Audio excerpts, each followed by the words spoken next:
आकाश धूप के नीचे एक विशाल खेत खुलता है, जिसकी हरियाली किसान की थकी हुई भौहों के विपरीत है।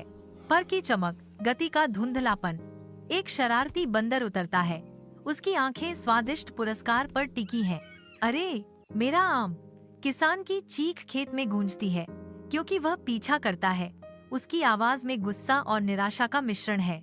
हरे भरे आवरण के बीच एक बंदर की चंचल हरकतें किसान के क्रोध को भड़काती हैं, जो एक खतरनाक गिरावट का मंच तैयार करती हैं।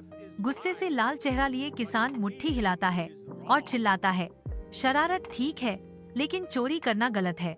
आपदा तब आती है जब बंदर की पकड़ ढीली हो जाती है और वह हवा में गिर जाता है।